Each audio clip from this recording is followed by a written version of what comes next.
नमस्कार साथियों, आचार्य क्लासेस में आप सभी का हार्दिक स्वागत है। आज मैं आपको हिंदी की तैयारी कराऊंगा। आज से मैं आपको हिंदी की तैयारी और साथ में संस्कृत की भी तैयारी कराऊंगा।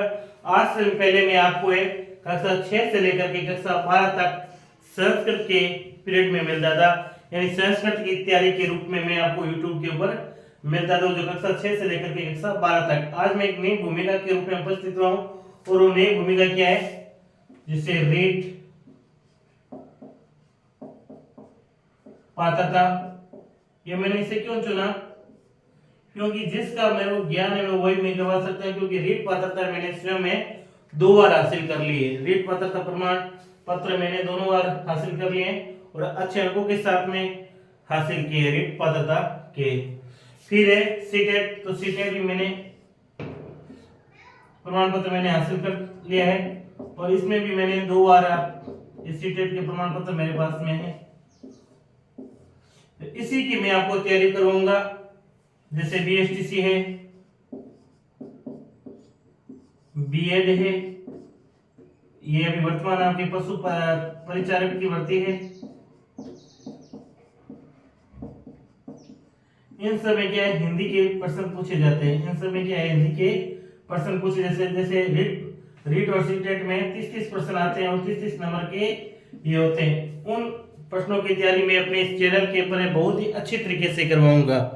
बहुत ही अच्छी तरीके से इन प्रश्नों की तैयारी करवाऊंगा। इसमें किसी प्रकार की भी आपकी कमी नहीं आएगी।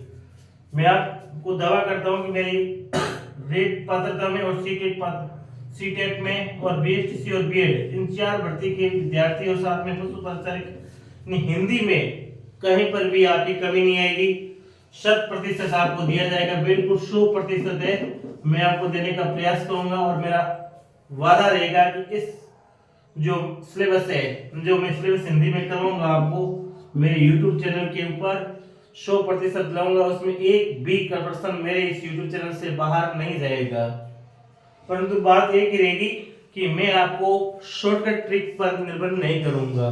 शॉर्ट ट्रिक पर, क्योंकि शॉर्ट ट्रिक में क्या है कि केवल फॉर्मूल से एक प्रश्न बनता है, उसी ट्रिक से दूसरा प्रश्न बनता ही नहीं है, सही नहीं होता है। तो मैं आपको बेसिक से करवाऊंगा, बिल्कुल बेसिक से लेकर के हाई लेवल तक है। पूरी की पूरी मैं हिंदी की जानकारी दूंगा। हाँ, साथ में जैसे रीट और सीटेट और बीएड और बीएसटीसी के संस्कृत में भी आते हैं, तो संस्कृत की भी है मैं साथ साथ में क्लास लूंगा। और आप, मैं आशा करूंगा मेरे जितने भी अभ्यर्थी हैं वो देख रहे हैं, मुझे प्रतिदिन देखेंगे और अपने ज्यादा से ज्यादा अच्छी से अच्छी तैयारी करके फायदा उठाएंगे। बिल्कुल निःशुल्क तैयारी करवाई जाएगी, बिल्कुल निःशुल्क तैयारी करवाई जाएगी और लगातार करवाई जाएगी।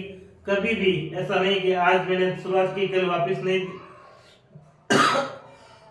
आपको क्लास दी, फिर एक दिन दिया, फिर एक दिन क्लास नहीं दी, इस प्रकार से नहीं। कंटिन्यू आपको क्लास मिलेगी, 100% कंटेंट के साथ मिलेगी, निःशुल्क है। जिसका मतलब ये नहीं कि इसमें किसी प्रकार का कमी रहेगी, नहीं। जो आप 5-5 हजार रुपए में कोर्स परचेज करते हो ना, उससे कहीं अधिक इस निःशुल्क में आपको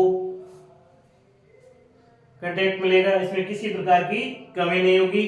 तो चलो साथियों, आज मैं आपको एक नए चैप्टर ही क्यों, एक नई शुरुआत के साथ में हम चलते हैं।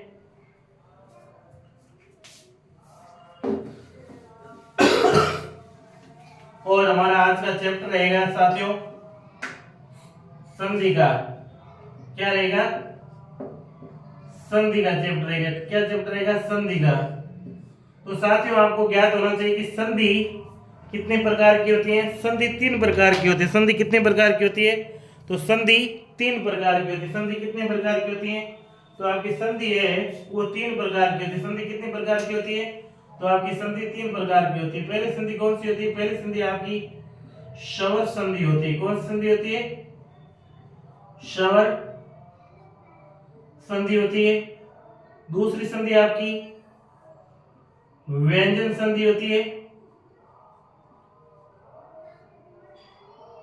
और तीसरी संधि आपकी विसर्ग संधि होती है। कौन सी संधि होती है? विसर्ग संधि होती है। कौन सी संधि होती है? विसर्ग संधि होती है। ठीक ना साथियों, संधि कुल मिलाकर के कितनी होती है? संधि कुल मिलाकर के 3 प्रकार की होती है। कितने प्रकार की होती है? संधि कुल मिलाकर के 3 प्रकार की होती है। इसमें पहली संधि स्वर्ण संधि होती है, दूसरी संधि व्यंजन संधि होती है और तीसरी संधि विसर्ग संधि होती है। ठीक है ना। तो अब ये इतनी भी जरूरी नहीं कि संधि किसे कहते हैं। तो संधि उसे कहते हैं जब दो शब्दों को आपस में मिलाया जाता है।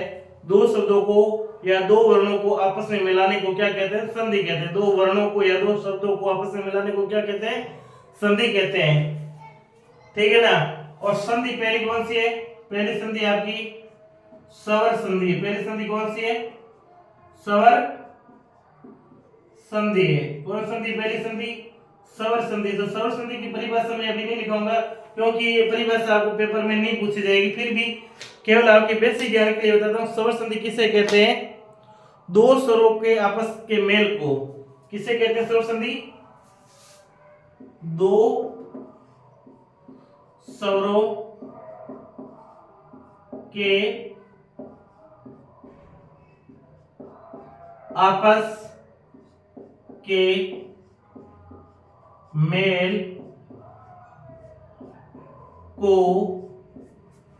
स्वर संधि कहते हैं। क्या कहते हैं? स्वर संधि।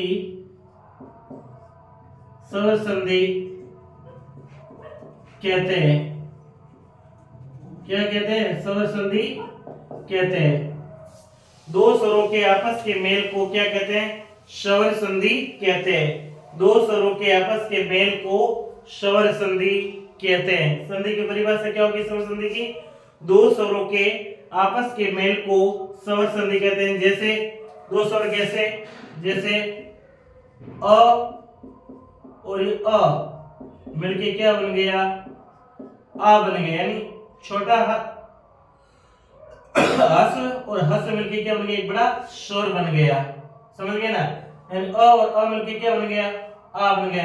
ये अ क्या स्वर था और ये भी क्या था? स्वर था। और दोनों मिलके क्या बन गया? एक अनेक स्वर बन गए। यानी दो स्वर आपस में मिलकर के क्या बनते हैं? जो भी स्वर बनाता है उसे क्या कहते हैं? स्वर संधि कहते हैं। तो ये नॉर्मल सी बात है, ये कोई बड़ी बात नहीं है। तो आपको ध्यान रखना है कि स्वर संधि कुल कितने प्रकार की होती है। स्वर संधि खुद है या स्वयं स्वर संधि है, कितने प्रकार की होती है? स्वर संधि कितने प्रकार की है? तो साथियों स्वर संधि करीबन 7 प्रकार की है। कितने प्रकार की है? स्वर संधि के जो भेद हैं, स्वर संधि के भेद, स्वर संधि के भेद है। स्वर संधि के भेद क्या है? तो स्वर संधि के कुल मिलाकर के 7 प्रकार के भेद है। कितने प्रकार के भेद है? 7 भेद है। जिसमें पहला भेद है आपके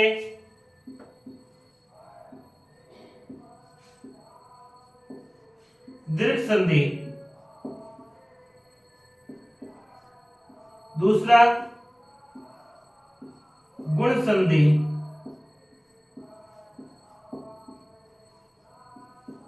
तीसरा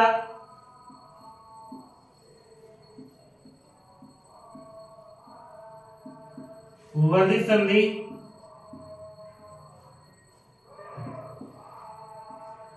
चौथा यण संधि,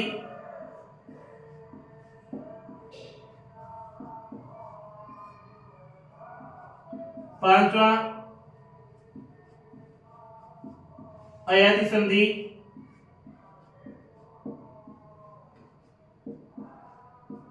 छठा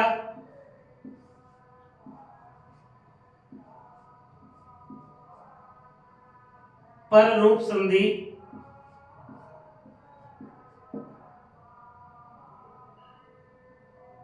पररूप संधि और लास्ट है पूर्व रूप संधि। पूर्व रूप संधि साथियों, यानी स्वर संधि कुल मिलाकर के कितने प्रकार की हो गई? स्वर संधि कुल मिलाकर के 7 प्रकार की हो गई। कितने प्रकार की हो गई? स्वर संधि 7 प्रकार की हो गई। पहली संधि है आपके स्वर संधि दीर्घ संधि, फिर आपके ये गुण संधि, फिर है वर्धी संधि, फिर है यण संधि, फिर है अयादि संधि, फिर है पररूप संधि और फिर है पूर्व रूप संधि। तो ये आपके स्वर संधि के 7 भेद हो गए। स्वर संधि की खुद की परिभाषा क्या है? दो स्वरों के आपस में के मेल को, दो स्वरों के आपस के मेल को क्या कहते हैं? स्वर संधि कहते हैं। क्या? जो दो स्वर है इनके आपस के मेल को क्या कहते हैं? स्वर संधि कहते हैं। स्वर संधि है उनके 7 भेद हैं: दीर्घ संधि, गुण संधि, वर्धी संधि, यण संधि, अयादि संधि, पररूप संधि और पूर्व रूप संधि। ठीक है साथियों, तो आगे बढ़ते हैं और हम चर्चा करेंगे गुण संधि। ये क्या? दीर्घ संधि किसे कहते हैं, इनको किस प्रकार के इनके जो उदाहरण हैं उनके ऊपर हम चर्चा करेंगे साथियों।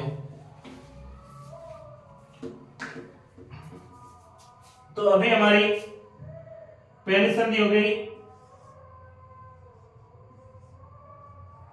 दीर्घ संधि।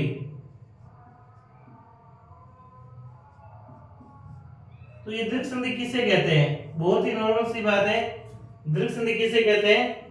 तो दीर्घ संधि की परिभाषा क्या है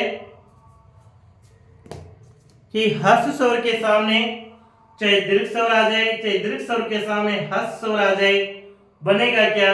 दीर्घ स्वर ही, उसे क्या कहते हैं? दीर्घ संधि। परिभाषा डेफिनेशन क्या बन गई?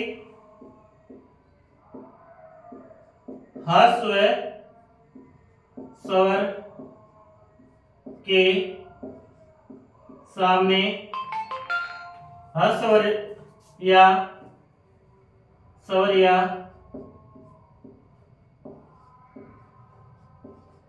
दीर्घ स्वर के सामने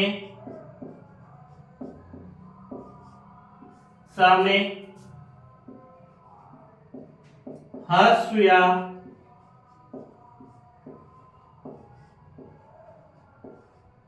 दीर्घ स्वर आता है तो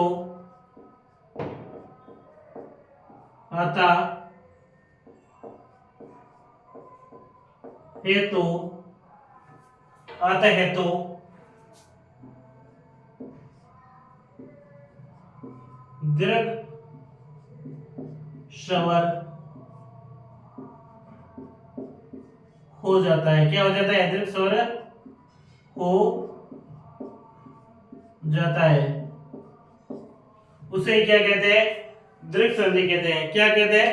चाहे ह्रस्व हो चाहे दीर्घ हो, ह्रस्व या दीर्घ स्वर के सामने वापिस ह्रस्व या दीर्घ स्वर आ जाए तो क्या हो जाता है? दीर्घ स्वर। ह्रस्व किसे कहते हैं साथियों? ह्रस्व है छोटे स्वर को कहते हैं। ह्रस्व यानी छोटा, दीर्घ यानी बड़ा। जैसे ह्रस्व स्वर, क्या? ह्रस्व स्वर, तो ह्रस्व स्वर यानी छोटा स्वर। जैसे ये अ है, छोटी ई है और छोटा उ है। दीर्घ स्वर अर्थात बड़ा स्वर, दीर्घ स्वर अर्थात बड़ा स्वर। जैसे अ का बड़ा क्या हो गया? आ हो गया। ई का बड़ा स्वर क्या हो गया? बड़ी हो गई। छोटा उ का बड़ा स्वर क्या हो गया? बड़ा उ हो गया। ये आपका क्या हो गया? दीर्घ स्वर हो गया। क्या कहने का मतलब क्या है? ह्रस्व स्वर छोटा है, छोटी, छोटा उ, दीर्घ स्वर आ, बड़ी, बड़ा उ। तो क्या हो गया? इन छोटे स्वर के सामने या बड़े स्वर के सामने चाहे छोटा स्वर आ जाए चाहे बड़ा स्वर आ जाए, बनेगा क्या? ह्रस्व स्वर ही बनेगा। क्या बनेगा? अस्वर क्या? दीर्घ स्वर ही बनेगा। जैसे डेफिनेशन क्या हो गई? ध्यान से समझिए साथियों। यह था बहुत ही शानदार उदाहरण के साथ मैं आपको समझाऊंगा। जैसे क्या है? अ और अ मिलके क्या बना? आ बना। यानी छोटा स्वर और छोटा स्वर मिलके क्या बना? दीर्घ स्वर बन गया। छोटे स्वर के सामने क्या आ गया? छोटा स्वर आ जाए तो भी बनेगा क्या? दीर्घ स्वर बनेगा। जैसे ह्रस्व स्वर के सामने अगर दीर्घ स्वर आ गया तो भी क्या बना? दीर्घ स्वर ही बना। इसी प्रकार से चाहे दीर्घ स्वर है उसके सामने ह्रस्व स्वर है तो भी क्या बनेगा, दीर्घ स्वर ही बनेगा। क्या बनेगा, दीर्घ स्वर ही बनेगा। क्या बनेगा, दीर्घ स्वर ही बनेगा। और इसी प्रकार से चाहे दीर्घ स्वर के सामने वापिस क्या आ जाए, दीर्घ स्वर ही आ जाए तो भी क्या बनेगा, दीर्घ स्वर ही बनेगा। यानी दीर्घ स्वर के सामने क्या आ जाए, वापिस दीर्घ स्वर ही आ जाए तो भी क्या बनेगा, दीर्घ स्वर ही बनेगा। दीर्घ स्वर के सामने वापिस क्या आ जाए, दीर्घ स्वर भी आ जाए तो ही क्या बनेगा साथियों, दीर्घ स्वर ही बनेगा। क्या बनेगा, दीर्घ स्वर ही बनेगा। जैसे और भी है, हम सारी इन उदाहरणों को करेंगे, ध्यान समझेंगे। जो जैसे छोटी के सामने वापिस छोटी ई आ गया तो क्या बना, बड़ी बन गया। जैसे छोटी के सामने बड़ी ई आ गया तो भी क्या बनेगा, बड़ी।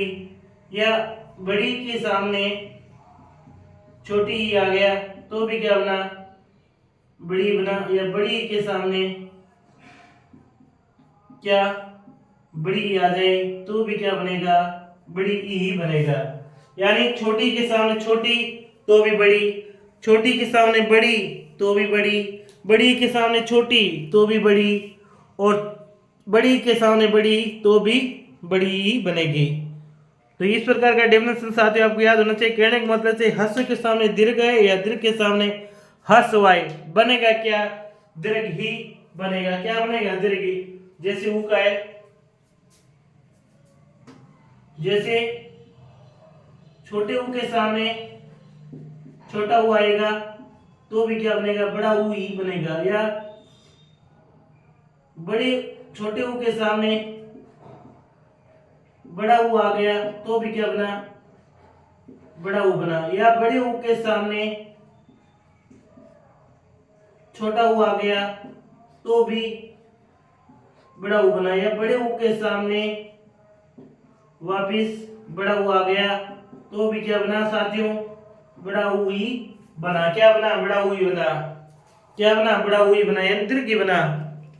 क्या बना, दीर्घ ही बना। तो दीर्घ संधि की परिभाषा क्या हो गई कि ह्रस्व हो या दीर्घ स्वर हो, इनके सामने ह्रस्व स्वर या दीर्घ स्वर के सामने वापिस ह्रस्व स्वर आए या दीर्घ स्वर आए तो क्या होगा, दीर्घ स्वर बन जाएगा। जैसे ह्रस्व स्वर क्या है, छोटा अ है, छोटी ई है, छोटा ऊ है, ये क्या आपके ह्रस्व स्वर है। ये दीर्घ स्वर तो ये आ है, बड़ी ई है, बड़ा ऊ, ये क्या दीर्घ स्वर है। जैसे और अ मिलके क्या बना, आ बना। और आ मिलके क्या बना, आ बना। आ और अ मिलके भी क्या बना, आ बना। और आ मिलकर भी क्या बना, आ बना। यानी चाहे ह्रस्व के सामने ह्रस्व आ जाए तो भी दीर्घ बनेगा। कहने का मतलब क्या है, ह्रस्व के सामने, जैसे डेफिनेशन आपकी हो गई कि ह्रस्व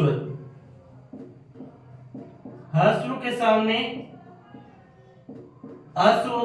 ह्रस्व आ जाए तो भी क्या बनेगा, दीर्घ ही बनेगा। ह्रस्व के सामने क्या आ गया, ह्रस्व आ गया तो भी क्या बनेगा, दीर्घ।